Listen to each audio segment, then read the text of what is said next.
LGG 유산균이 오늘 우리가 얘기하는 이 고무줄 몸무게 타파에는 구체적으로 어떤 도움을 줄 수 있는 겁니까? 예, 앞에서 장내 나이신균인 유익균, 장내 비만균인 유해균의 비율이 다이어트 승패를 결정짓는다는 얘기를 드렸잖아요.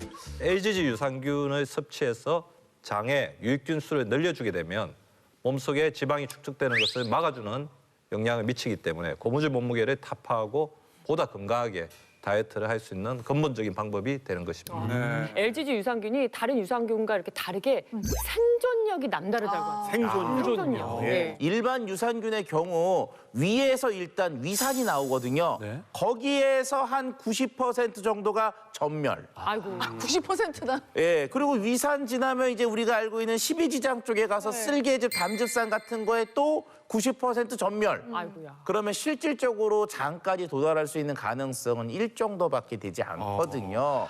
자, 그런데 이 LGG 유산균은 균 자체에 강한 내산성을 지녔기 때문에 위산과 담즙의 공격에도 사멸하지 않고 무사히 장까지 살아갈 수 있는 확률이 높은 거죠. 위산과 비슷한 산도를 일부러 형성을 한 후에 일반 유산균과 LGG 유산균의 생존 능력을 서로 비교를 해본 거예요. 근데 일반 균들 같은 경우는 거의 전멸한 반면에 LGG 유산균은 상당수 생존한 것을 확인할 수 있었다고 합니다. LGG 유산균은 내산성도 있지만 그것 이외에도 장정착력이라고 하는 두 번째 특성을 가지고 있거든요. 장정착력? 실험으로 좀 보여드릴게요. 자, 일단 일반 유산균 먼저 한번 먹어볼게요.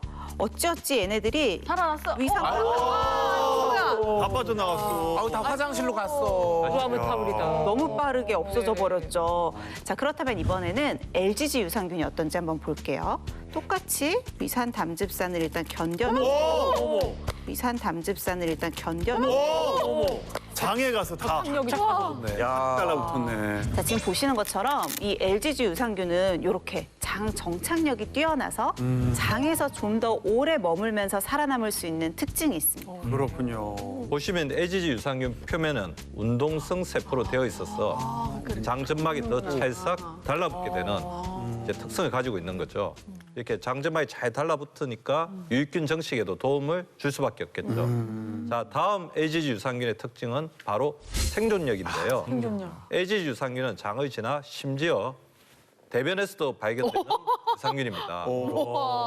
이 말은 즉 LGG 유산균이 유산균의 역할을 다 끝내고 배출될 때까지도 살아있다는 증거예요.